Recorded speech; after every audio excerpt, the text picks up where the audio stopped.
to GET&D India Limited earnings conference call. As a reminder, all participant lines will be in the listen-only mode, and there will be an opportunity for you to ask questions after the presentation concludes. Should you need assistance during the conference call, please signal an operator by pressing star then 0 on a touch-tone phone. Please note that this conference is being recorded. I now hand the conference over to Ms. Megha Gupta from GET&D India Limited. Thank you, and over to you, ma'am. Good evening, everyone. A very warm welcome to the GET&D India Limited earnings call for first quarter of financial year 24-25. I am Megha Gupta from GET&D India Finance and Investor Relationship team. We are delighted to have you all here on the call today. We have with us Mr. Sandeep Zanzaria, CEO and MD of the company, Mr. Sushil Kumar, Whole-time Director and CFO of the company, Mr. Abhishek Srivastava, Head Business Operations, Ms. Kanika Arora, Communications Leader, Mr. Nimai Verma, Company Secretary of the company. During the call, we will discuss company's financial performance, including operational highlights, and will share key updates. Towards the end of the presentation, we will have a dedicated question and answer session. The presentation we are going to discuss today and financial results for the quarter are already available on our company's website. Before moving forward, I would like to highlight that today's discussion may contain few forward-looking statements which are subject to risk and uncertainties. These statements are based on our current expectations and actual results may differ materially from those expressed or implied. We encourage you to refer to our public filings and disclosures for comprehensive understanding of the factors that could impact our future performance. With this, now I'll hand over to Mr. Sandeep Zanzaria to open up the discussion. Thank you. Thank you, Megha, and good evening, everybody. Appreciate your taking the time to join us today and for your continued interest in GET&D India Limited. India's power transmission system is emerging as one of the largest unified electricity grids in the world, with the inter-regional capability of transferring 118 gigawatt on one frequency according to the latest economic survey 2023-24. As India continues to take bold strides towards its goal of becoming a Viksit Bharat by 2047, the demand for reliable and efficient electricity supply is expected to surge.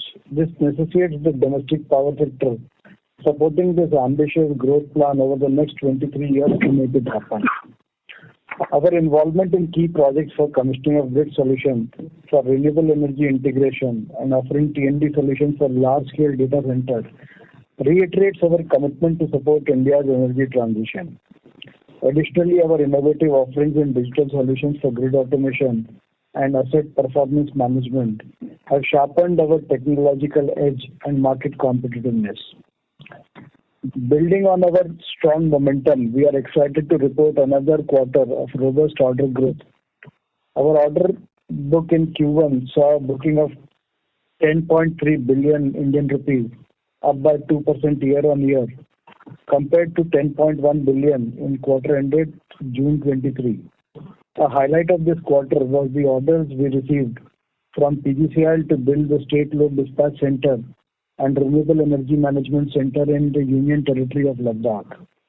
Our order backlog stood at 62.8 billion as of June 24 versus 39.4 billion as of June 23, up by 59% year-on-year.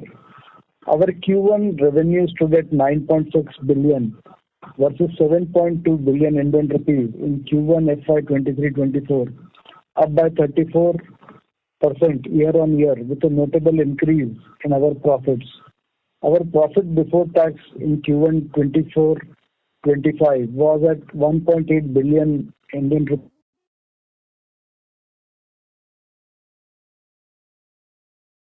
This financial year. Another strong performance on cash, where cash and cash equivalent balance improved and stood at 4.4 billion Indian rupees as of 30th June 24 versus 2.8 billion as on 31st March and a net debt of 1.1 billion as on 30th June 2023. The improvement in the balance sheet paved the way for the company to generate cash of 1.6 billion during the first quarter of 24-25. Operational efficiency has been a cornerstone of our strategy. We have made significant strides in improving the on-time delivery, optimized cost structures, and facilitate lean operational processes. Our focus on selective market participation has further enabled us to engage with clients offering favorable payment terms and higher margins, thereby reducing exposure to high-risk markets. We will continue our way forward with laser-sharp focus on efficiency. We could not be more excited about the path ahead, and we thank you for your continued support. I now invite Abhishek to provide further insights on the execution. Thank you, Sandeep.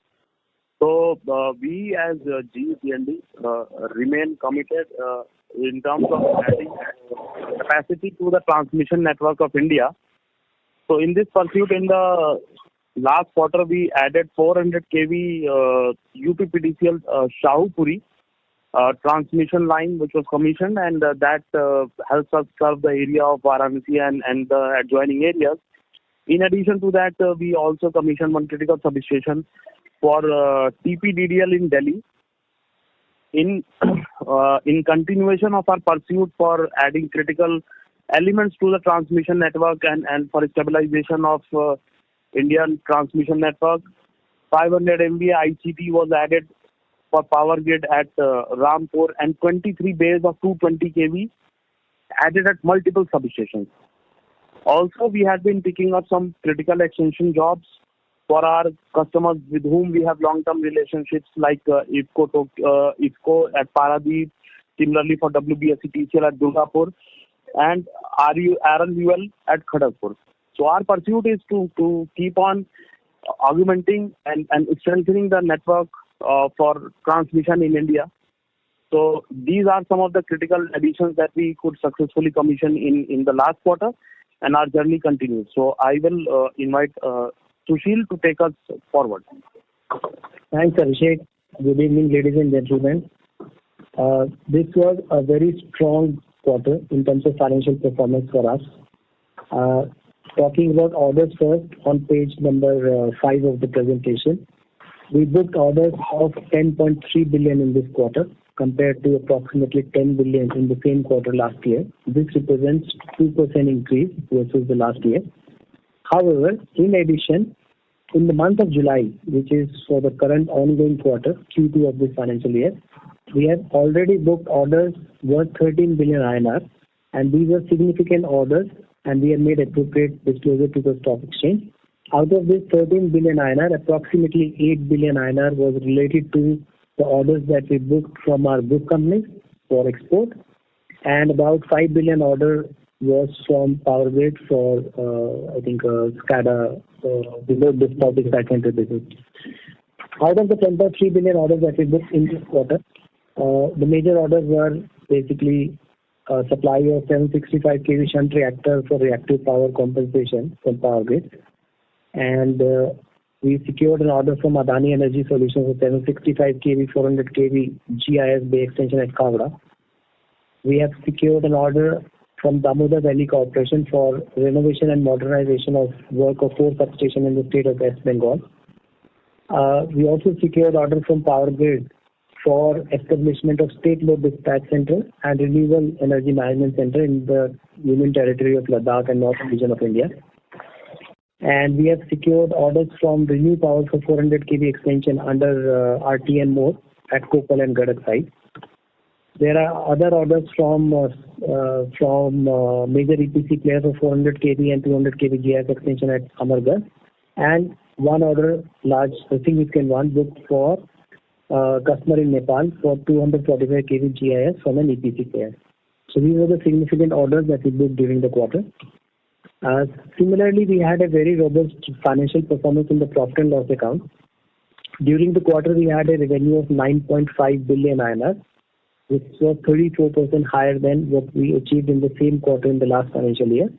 However, a very significant improvement happened in terms of EBITDA level. We achieved an EBITDA of 1.9 billion INR, and this represents an EBITDA of 20.2% as a percentage of revenue. This is a very strong improvement of 11.5 points versus what we achieved in the same quarter in the last year, where we had only 8.7% as the EBITDA.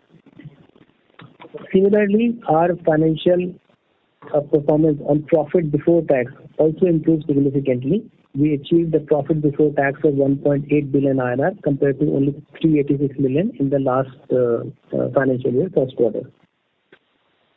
And Sandeep also mentioned in the beginning of the call that we had achieved 1.6 billion of cash generation during the quarter.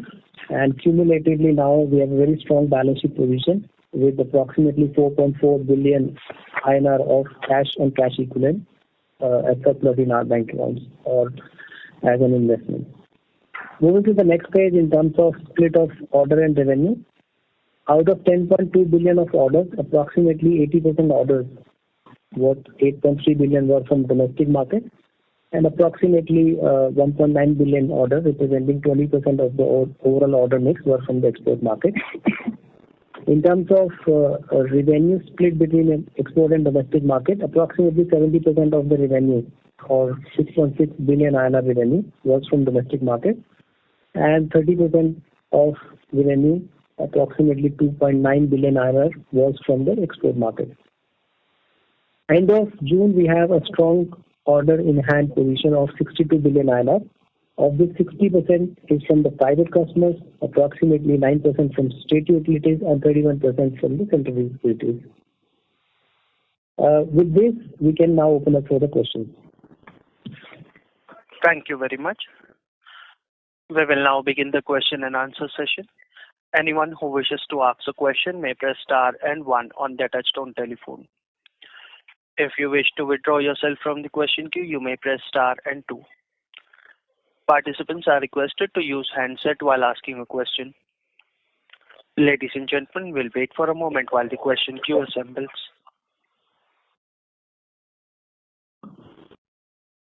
First question is from the line of Mohit Kumar from ICICI Securities. Please go ahead. Yes. Good evening, sir, and congratulations on a very, very good quarter.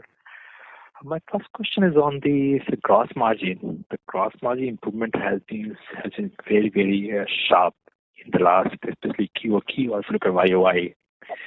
I think it was 40% in this quarter compared to last year same quarter, 32%.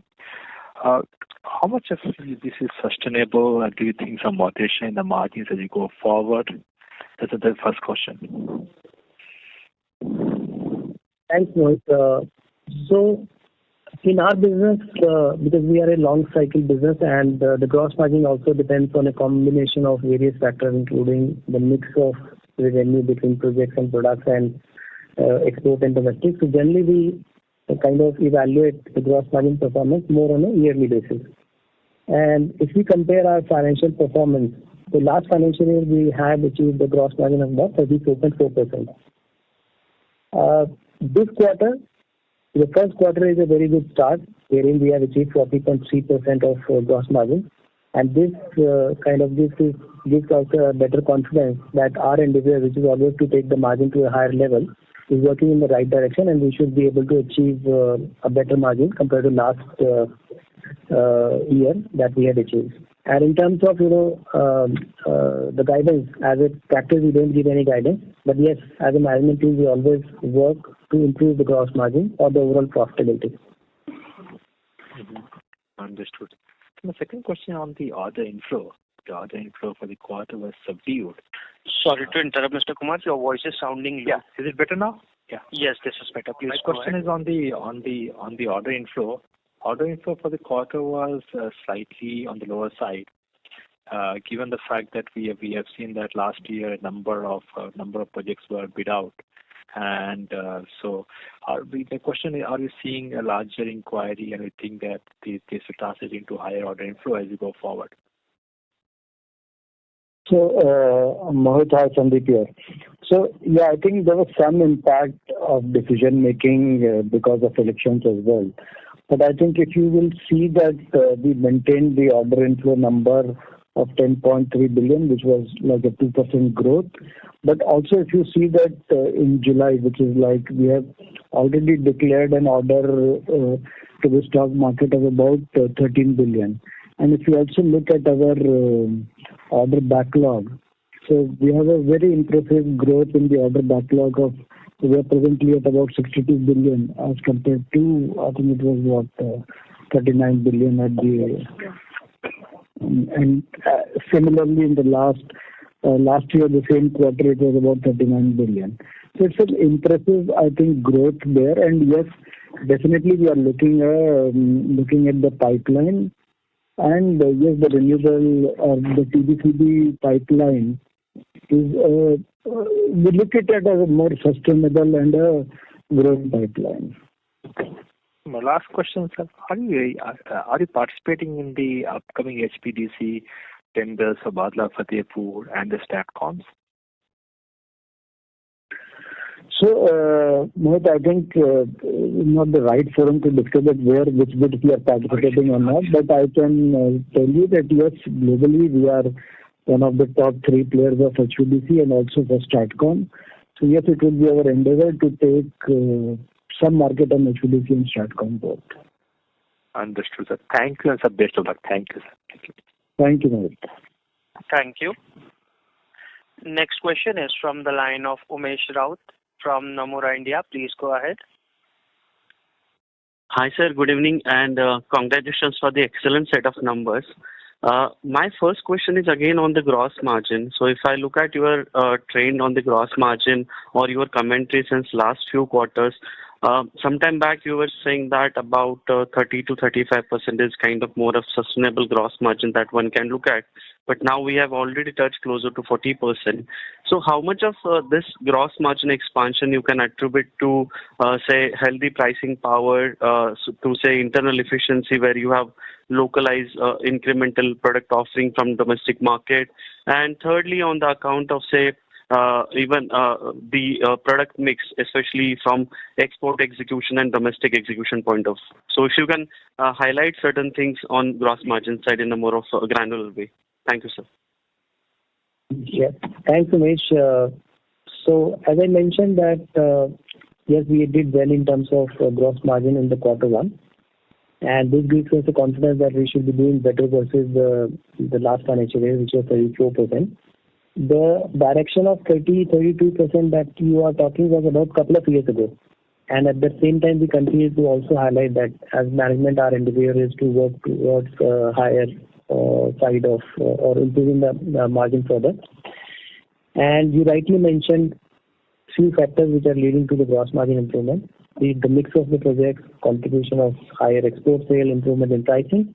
Plus also in the last 2 to 3 years, we have highlighted multiple things about our internal improvement actions, especially the lean and the productivity, which has led to the gross margin improvement.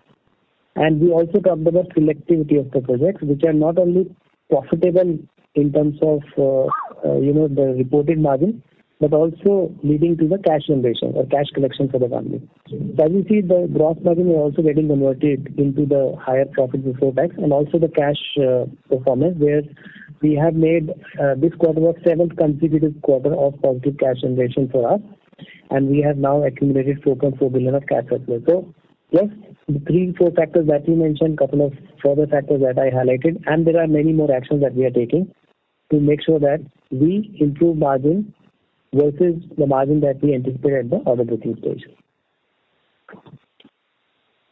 Got it, sir. So my second question is on the export ordering, especially from group entities. So I think if I look at last 12 months, those have been really fabulous for us in terms of getting larger and sizable contracts from group entities. If you can throw some highlight on, say, next 12 months in terms of outlook from incremental ordering from group entities and also beyond group entities in terms of export ordering. So, hi Umesh. So, for example, even the outside entities, they take the support of Indian manufacturing and then they bid to the end customer. So as of today, it is difficult to predict that what kind of orders they will be winning and what kind of orders will be coming. But yes, definitely the Indian manufacturing setup is a very strong, support in many geographies to go win the orders, not only from group entities, but also GET&D is also directly bidding and taking export orders as well. So it's very difficult to give a number today that, okay, this is what we are going to achieve in next 3 quarters or 4 quarters in terms of export. But definitely, as Sushil said, that yes, the endeavor would be that to grow on export orders because they have a slightly better margin as compared to the domestic ones. Got it, sir. So my last question is pertaining to capacity utilization. And if I look at current trends in the industry, I think there is really a good visibility of sustaining this demand for maybe multiple years, especially from domestic as well as export markets. So just wanted to know what are your plans in terms of capacity expansion and what is exactly current utilization rate as well for especially major products like, say, transformer and on the HVDC side as well, STATCOM and other things.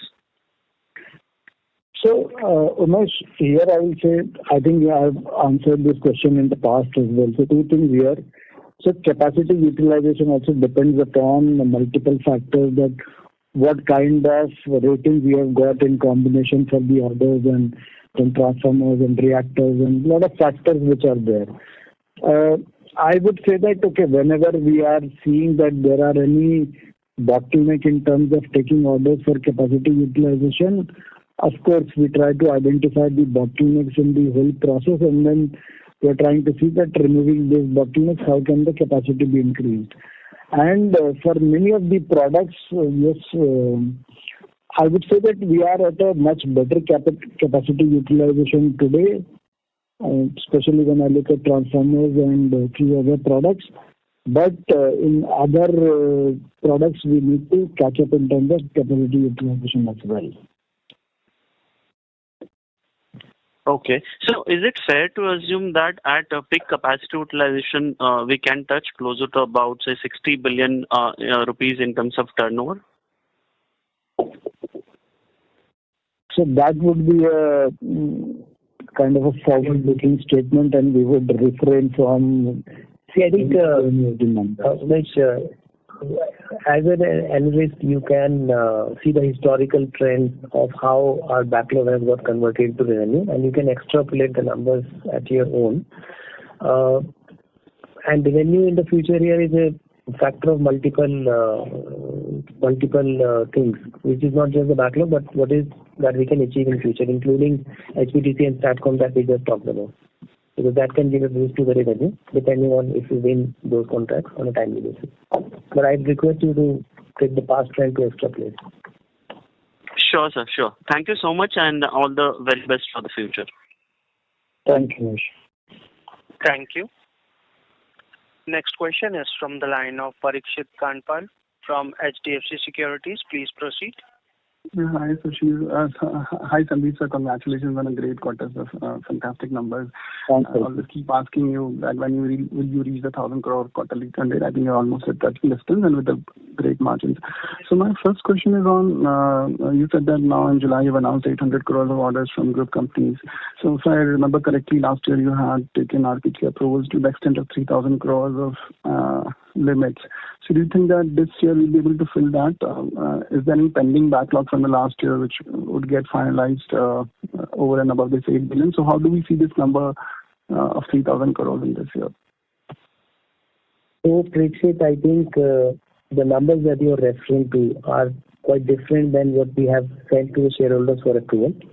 If I recollect well, we took an approval of about 1,000 crores, roughly 1,000 crores, from one of the group companies. I think it was UK Grid Solutions for transformer business. And that order was already booked in the last financial year. I think it was booked in the month of December 2023. Subsequently, in the month of February, we have taken another related party approval for, I think again about 1,000 crore value for another group entity for the other product business. And that order was booked in the month of July, another 800 crore. So 800 crore in December last year, 800 crore roughly in July this year. I think beyond that, whatever RPT approval we had sought, they were more related to the cash pool arrangement. They are more for the banking and the financial fund management rather than the order booking. And now we have an upcoming AGM, and for this ongoing financial year 24-25, whatever anticipated orders that we foresee beyond whatever we have already booked, we will be sending the due notice to the shareholder in the upcoming AGM notice. But as a trend, do you think what you did last year, I mean, similar kind of trends could be maintained from group entities? See, last year, in terms of export order booking, we did approximately, let me get the value, we did about 32% of orders were from the export side, right? Yeah. And this time, if you see, we have already done 800 crore of order in the month of July. This would represent almost, if I'm not mistaken, maybe 15% of last year order booking. So yes, we have got a significant order in this year as well. As Sandeep explained, export orders, we always prefer to export orders because they are slightly better margin than the domestic margin. But there is no trend as such. Meaning we cannot say that yes, whatever orders we are getting, we'll continue to get, because it depends on a lot of factors. It depends on whether the group companies are winning the orders, whether we have the technical capabilities, and our factories are qualified in the export business. So our indicator is always there. The trend thus far is better, and we'll continue to work in this direction. So, Parikshit, just one thing here. So every quarter we have kind of a regular flow of orders of, like, for example, automation and products and things like that. And then there is one-off which comes, like, for example, last year it was transformers from Grid Solution. Here this time it is like one-off which has come for the product, 800 crores what we have reported. So I think the sustainability of the export order quarter in quarter, we don't see a challenge. One-off, for example, we have got this 800 crores. We will continue to work during the year for more such opportunities. Okay. Got it, sir. That explains. So the second question is on HVDC side. So I mean, so the Power Grid keeps talking about two technologies, LCC and VSC. So do you have presence? I mean, can you do both these technologies in India? And given some of these projects may get designed on these two technologies, so for you, are you present in both these technologies? And will you bid for this HVDC joint venture with your parent company? So, Parikshit, I'll just answer this that yes, definitely, because Champa Kurukshetra we have already done on LCC technologies. And if you look at our global reference, for example, today in Germany, UK, multiple places, GE has taken orders of VSC projects of evacuation of offshore wind and things like that. So we have the technology both for LCC and for VSC. Bidding for a specific project or not project, that's a bidding strategy what we take a decision. But yes, we have the capacity and capability both to deliver a LCC and VSC. Okay. And just the last questions are on the product side. So do you think, given the demand in the markets, do you think that we may slowly start vacating the lower end of the product for the transformers and prioritize or premiumize our portfolio more towards better margin AIS kind of product? So what's your thought process there in the factory line side? So I think Sushil had, during his initial remarks as well, said that we are very much focused on selectivity as well. So we would like to operate in domains where we are really doing a value add for the customer, as well as we are doing a value add to the shareholders as well in terms of earning margins. So we take a call based on that whether, for example, if at the lower end the market is totally cluttered and there are multiple players, then maybe we might decide not to operate in that segment as well. But but your production lines are flexible. I mean, you can allocate it to more premium end products. I mean, you can reroute it. So it also depends upon that which factory we are talking about. Got it. Understood. Okay, sir. Thank you. Those are my questions. Thank you. Next question is from the line of Subhadip Mitra from Nuvama. Please go ahead. Good evening and congratulations for an excellent set of results. My first question is, to look at your current order book, and typically I understand that gross margins would be a function of the pricing that you have bid for the tenders, which would already be there in your order book, as well as lean raw material sourcing, etc., which you've already highlighted. So at least based on the pricing that's already there booked in the order book, could you give us a range of what the current order book looks like in terms of margins? We don't typically share that kind of data. But as I mentioned in my initial response to the earlier questions, last financial year we did 34.4% of gross margin. And as a management, our endeavor is to improve it further. We have done well in Q1, and we hope that we can continue this journey and make an improvement on the gross margin on overall financial year basis versus the last financial year. Okay. Secondly, in terms of the size of the market available out there, right? So it's split between, let's say, large HVDC orders in India and exports, and then followed by the non-HVDC piece, which is also large. And I think thirdly, the renewable-related, let's say, non-ISTS-related order inflow that's coming. So would it be possible for you to, paint us a picture in terms of what kind of TAM you're looking at across these 3 or 4 different buckets? So, Shubhadeep, I think, the focus is, of course, TBCB as well as I&I data centers. So these are the markets that we are, including the digitization, load dispatch centers. So I think these are the markets that we are targeting. And of course, it is difficult to put a TAM to that because in some parts we are participating, in some parts or in some developers we are not there. But I would say that our focus strongly remains into these domains only, like the export, the TBCB market, the industry market, the data center market. So these, and of course, what I said, with the load dispatch centers and all. And of course, when we look at our product ordering, definitely it doesn't matter to us whether it is a state utility or wherever the product is required, and if the orders are coming through EPC customers, then the end client, it doesn't matter too much to us. So I think this is what we are targeting, and definitely selectivity is playing an important role because we are not running after anything and everything. That is what we have made very clear, and we want to continue this journey. Understood. Thank you so much. Thank you, Shivaji. Thank you. Next question is from the line of Mahesh Bendre from LIC Mutual Fund. Please go ahead. Hi, sir. Thank you so much.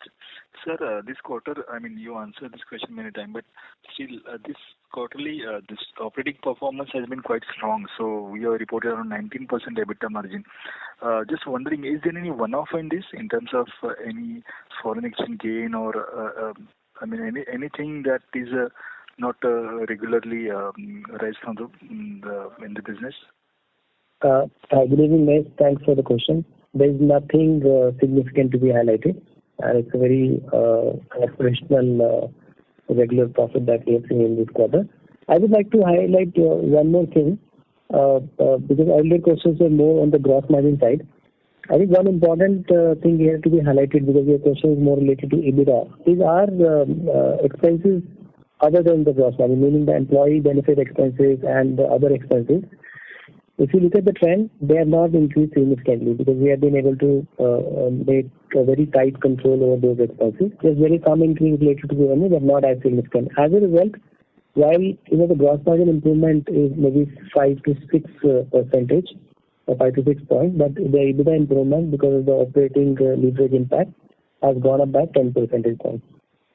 And that is also one area where we want to continue to focus as a management, to make sure that whatever improvements we make in the gross margin directly flow to the profit before or profit after tax. Sure. Sir, capital expenditure plan for next 2 years? So we don't typically share this in the investor call, because whenever there will be large capital expenditure plan, we'll be making disclosure to all the shareholders through the stock exchange.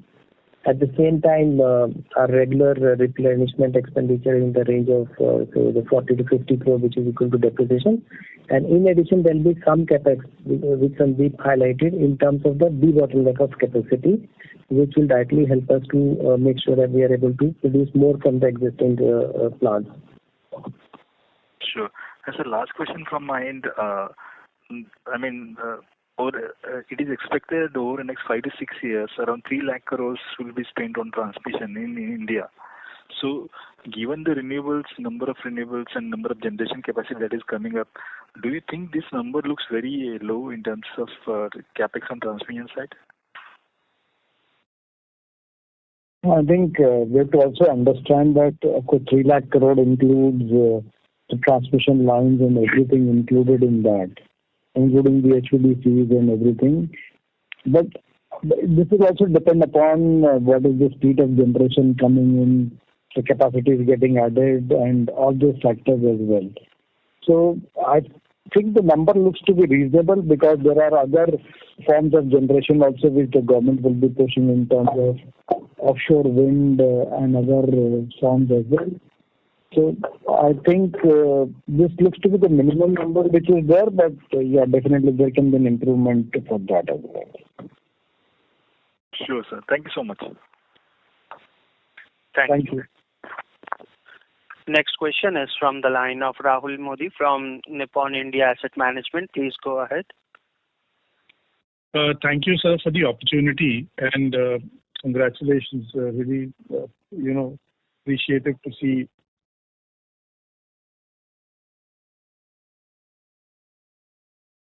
I think we lost sound. Yes, sir. The line got disconnected. Meanwhile, we'll move to the next question from the line of Amit Anwani from PL Capital. Please go ahead. Hi, sir. Congratulations for the good set of numbers, and thanks for taking my question. First question, I would like to understand the breakup of product versus projects this quarter and the base quarter, and any sort of, you did highlight a couple of things in terms of focus on operational efficiency and cost control. Wanted to understand any internal targets, because of this savings which can aid to EBITDA margin. Sorry, so I think the answer to the first question is roughly 20 to 25% of the revenue comes from the project business and rest from the product business. And I'm sorry I missed your second question. I'll request you to repeat that again, please. Yes. So second thing, sir, you did highlighted that there's a lot of focus on operational efficiency within the firm, and there's focus also on the tighter cost control. Just wanted to understand any target because of the operational efficiency which we are aiming, which can add percentage to EBITDA only because of efficiencies. Yeah. So maybe just to reword what I said earlier. When I said we are maintaining control over cost, it didn't mean that we are targeting to reduce the cost.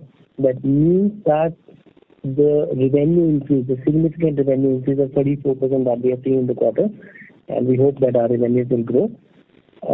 We would like to execute the revenue with the existing structure, and maybe small or a lesser increase in the other costs compared to the increase in revenue.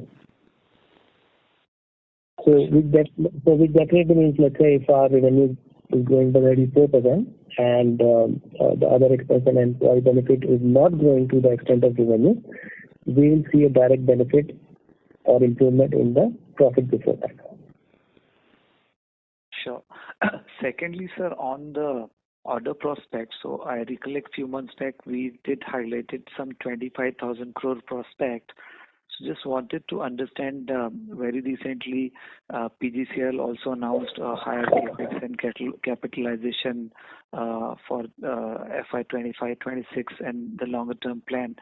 Does that anyways improve our prospect? And if you could throw some light on the order prospects again, if possible. So Amit, I think so. Power Grid is one of the largest transmission utility in the country, and any increase in the capex by Power Grid is a direct reflection of the strength of the market, and also because it's one of the largest customers for us as well.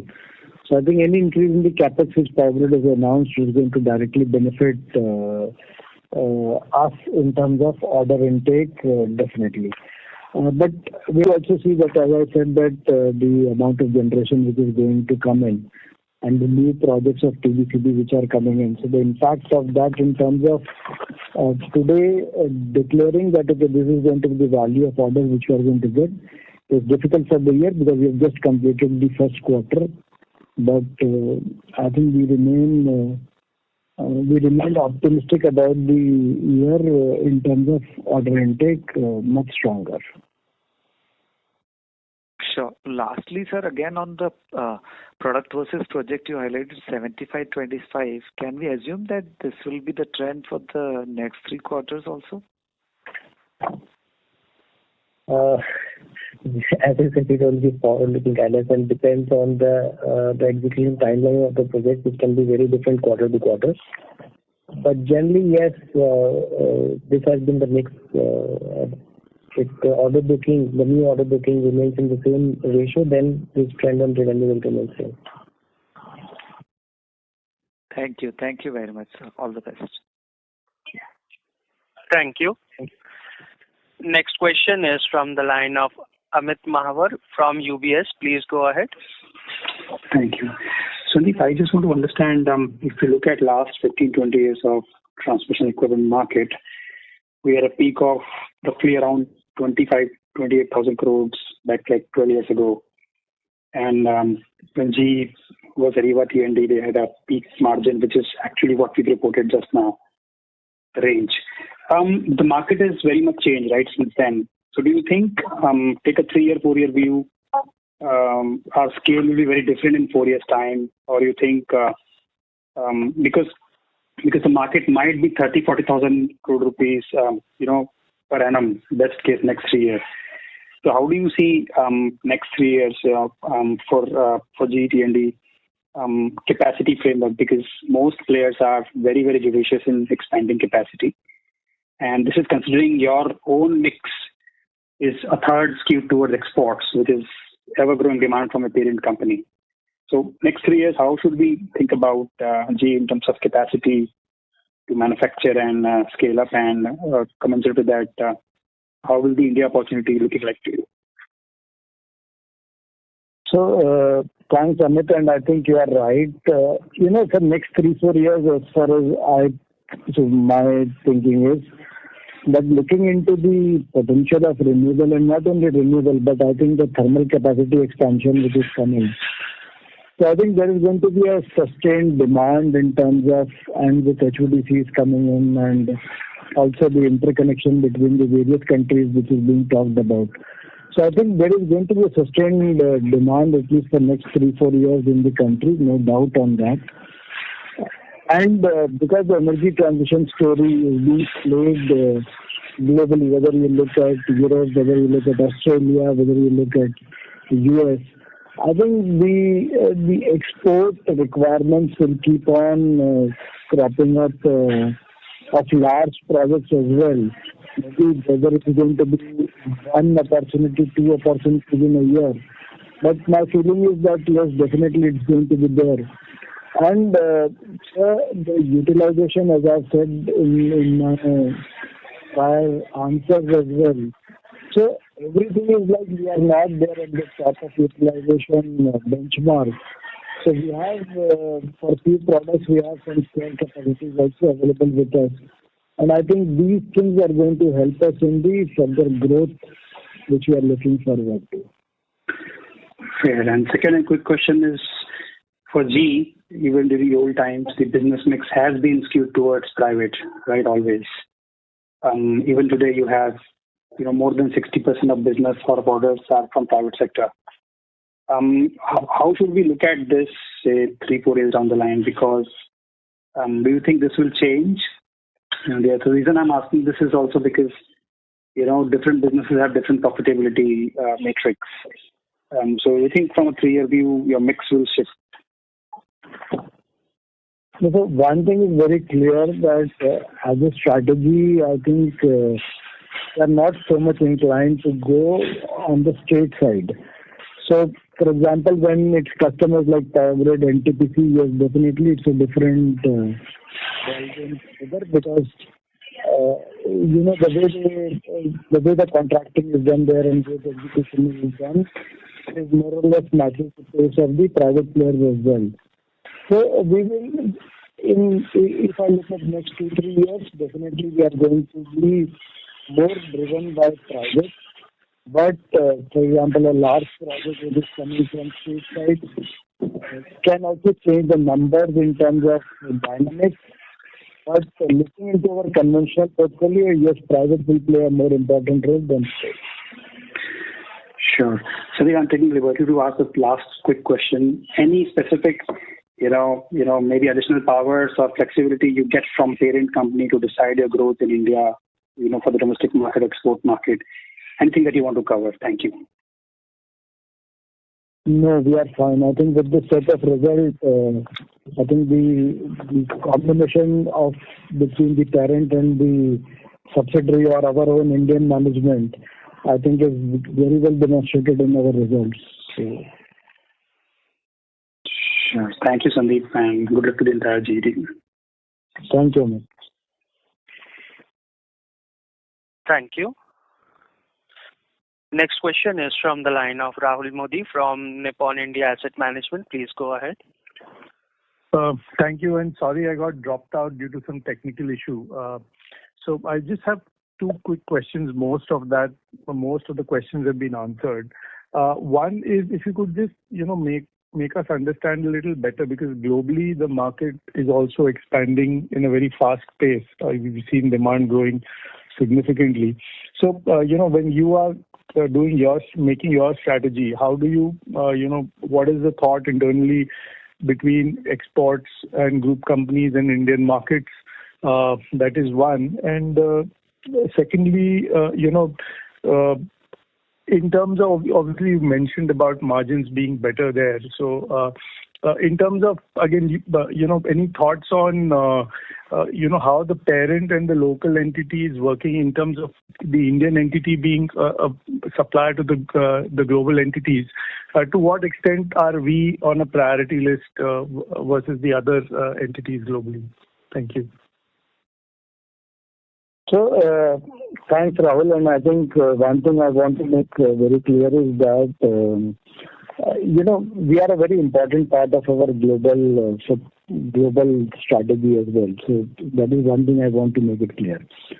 Also, for example, our acceptability, for example, in many of the geographies also depend upon the customer acceptability as well. But for example, in the next geography, if I want to supply, but the customer wants to buy from a nearby factory and things like that, maybe it is not possible. But so today, for example, when I look at the whole world, we are supplying consistently to, for example, Southeast Asia, Australia, South Asia, Africa, Latin America, and we have also started now supplying in parts of Europe as well. So I think when I look at the whole world, I think there are many geographies which we are covering from our Indian factories, and this is slowly depending upon the need of the business there, and the customer acceptability is also going up in terms of Indian factory. That is one thing. Second thing, when we looking at our strategy, your first question was that how do we balance between the India and when we balance about our export strategy. So for few things, suppose for example the HVDC transformer support which is there, So which was like one of the export strategies what we decided. But normally our focus for transformer business is more in terms of domestic business.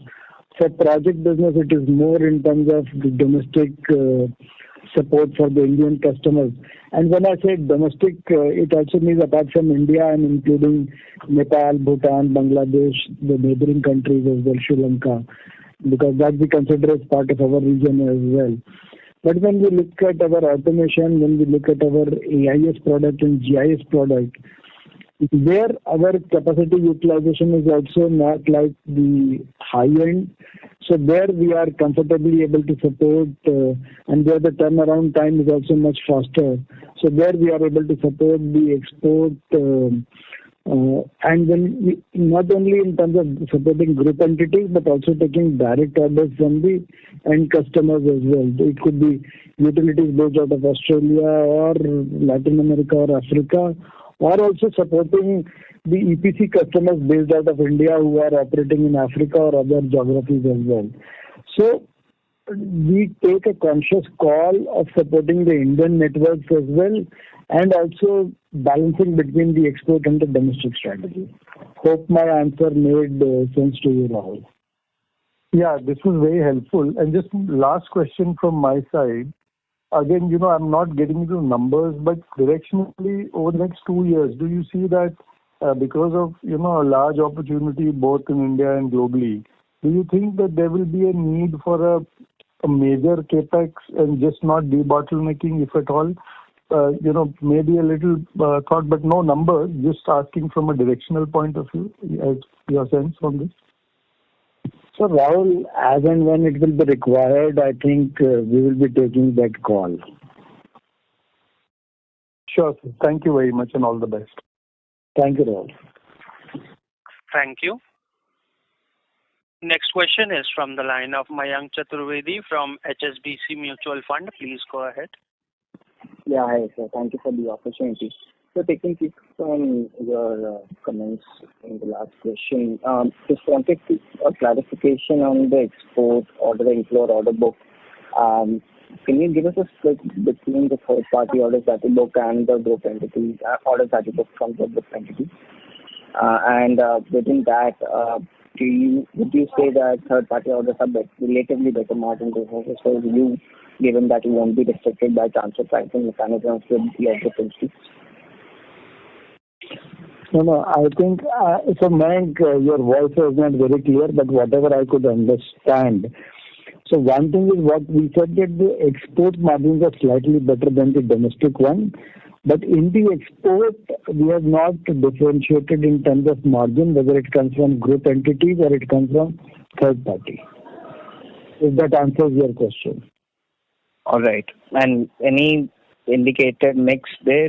How much would be the third party orders and how much is group entities? Just ballpark number there. Within your order inflow mix? No, we typically do not share that kind of split. All right, sir. No issues.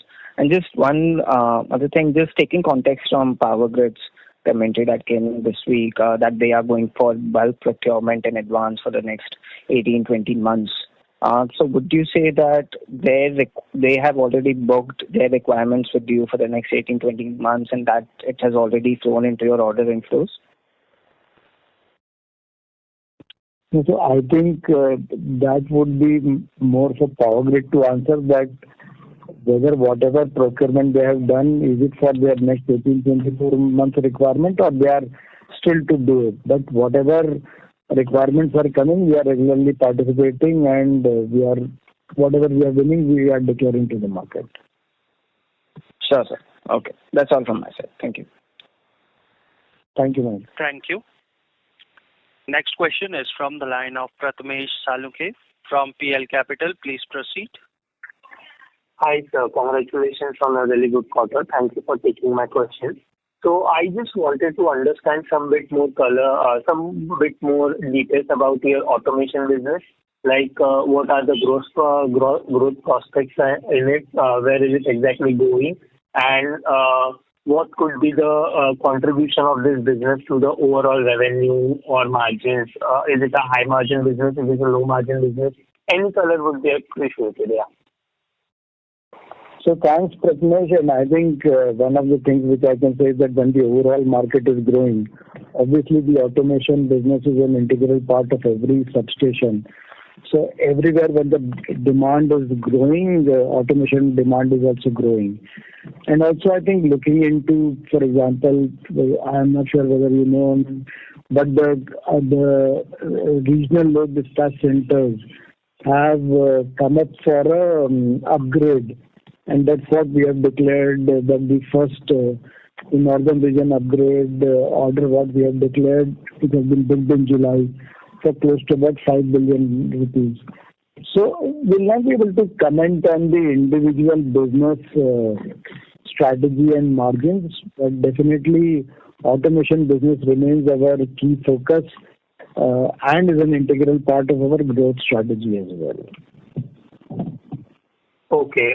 Thank you so much for the details, sir. That was very helpful. Another thing, sir, coming to StatComs, I think in last quarter we did have some commentary that about 15 to 20 StatComs are available in next 2 to 3 years, each costing about 3 billion. So is that still the case, or are there any incremental orders, not orders, incremental opportunity in the market we are seeing apart from the 15 to 20 range? As of today, that remains our assessment of the market. And are we actively participating in this 15 to 20? So that will also depend upon our timelines and other factors as well. But yes, it would be, we would like to win at least few of them. Okay, got it. Thank you so much for answering my questions, sir. Have a good day. Thank you. Thank you. Next question is from the line of Jonas Putra from Birla Mutual Fund. Please go ahead. Congratulations, Sandeep and team, on a phenomenal result. I'm just trying to sort of further dig deeper on the gross margin bit. I know it's been asked multiple times, but I'll just have another go at it. So if I derive any comfort on the gross margin, it largely driven by the sales mix. And if I see, we've had exports sort of accounting more or less for the same quantum of sales as it did around the same time last year, and in fact slightly lower on a sequential basis. Is it fair to say then the entire gross margin expansion has largely come from a better pricing environment in the domestic side of the business? Multiple factors. We will not attribute it only to one factor. The gross margin is a result of better pricing in the last, better priced orders that we booked in the last few quarters. That's for sure one of the reasons. Beyond that, mix is a very important factor. When we talk about mix, it's not just the mix between product business and the project business, but also within that business, which particular products, so for example, product business, which products we are selling more. Within the project business, which kind of projects we are executing. Are they better than the previous projects that were executed in the past and were challenged in terms of profitability or challenged in terms of execution timelines? And beyond that, one of the things that I always highlighted in last couple of years, that whenever we book an order at a particular margin, our endeavor is to improve the profitability through the execution improvements. Those execution improvements are more in terms of sourcing savings, in terms of mitigation of risk, as well as in terms of better improvement in the productivity at our factories and locations. So multiple reasons, and fortunately all of the reasons are working in the right direction, and our endeavor is to continue to work in this direction. Understood. And from a product mix, if at all I can ask, is the level of demand-supply mismatch that we see in transformers also in AIS and GIS? So other way put, is this quarter's sales mix reflective of a greater transformer sales versus a switchgear sales?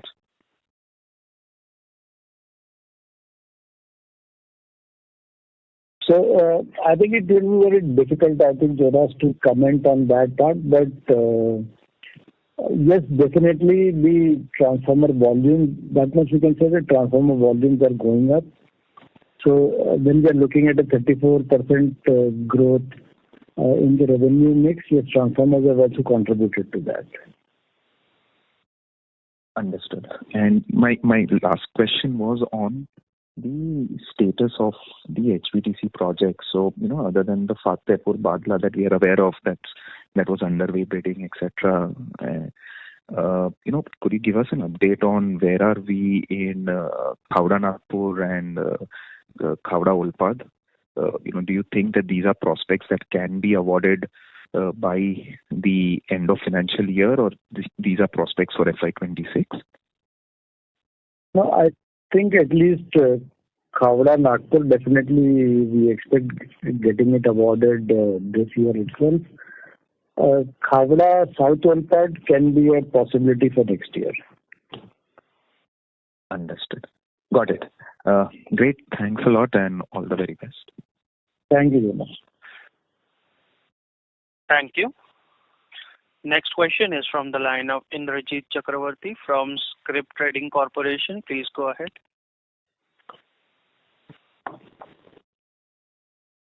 Namaskar and good evening, sir. Thank you for giving me the opportunity to ask this question.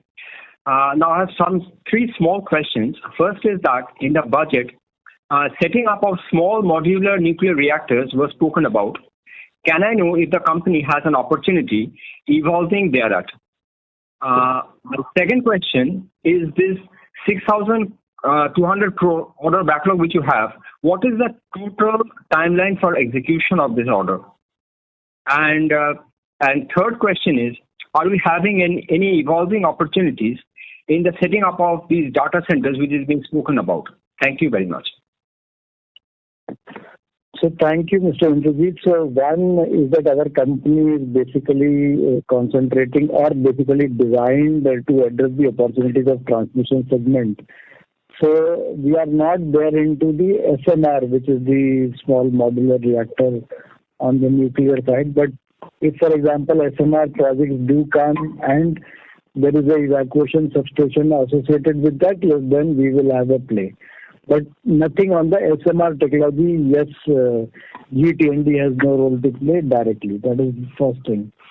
Second thing, in data centers, yes, again, today data centers have a much higher power demand requirement. Like, for example, it could be a 300 megawatt, 500 megawatt. And the power which is required for this data center, yes, definitely it is going to be at 220 kV. But as the data center sizes, because of AI and ML are growing, eventually if it comes at 400 kV and also, yes, definitely we have a play in data centers as well. So last year there were multiple orders, and this quarter also we have taken orders for products which are going into data centers. Third, when we look at our order backlog, I think it's close to be about, so we have multiple product lines inside the company. So some of them are very short cycle. For example, we look at automation or we look at AIS product. This normally from order to delivery, kind of the timeline which is like about 6 to 9 months or maybe 6 to 12 months. But when we look at the project or transformer timeline, then they are much higher. And also when we look at export larger projects, they can be more than that as well. So typically when we look at the 6,200 crore, I think we should be in a position to liquidate in 2 to 3 years, something like that, with the execution timeline for this backlog. Okay. Thank you very much. Thank you for the clarification. Thank you. And best of luck. Thank you. Thank you. Next question is from the line of Janam from Saltoro Investments. Please go ahead. Hi, congratulations on a great set of numbers, and all your efforts have paid off in terms of product mix and gross margins that we talked about. what I want to understand is while things are going great, are there any particular risks that you are looking at and trying to manage that is probably in the top of your mind? So that would be my question number one. And my question number two is there any upper cap that we're looking at in terms of exports that beyond this number we don't wish to go, given the fact that we would want to maintain relationships in the domestic market and cater to it? Thanks, Neelam. To your first question, which is regarding risk. So obviously, in every business there are risks, and as a part of our objective or the GT&D leadership team, we continue to manage or mitigate the risk for the business. There's nothing specific I'll highlight, but I think a lot of the euphoria or the expectation around the power sector is about the energy transition, and this is again government policy. Government policy could be on how we deal or implement the projects internally, how the funding of those projects are done, and also the cross-border relationships. So those are the factors which are general market-related risks, not specific to our company, which can impact both ways. I mean, this can impact negatively as well as positively the future order booking for the company. And regarding your question about, I think, the capping, there is no capping that we have in mind. And I think while there is a lot of discussion about export to domestic, see, our management, as Sandeep mentioned, our focus is very clear. Whichever order gives us a better margin and a better cash conversion cycle, gives a better, let's say, value for our customer and for our shareholders, we go for that order. And at present, we are looking for small, capex in terms of capacity expansion. As Sandeep mentioned, if the time comes that we need to invest, we'll think about that at the future stage and make due disclosure to the stock exchange.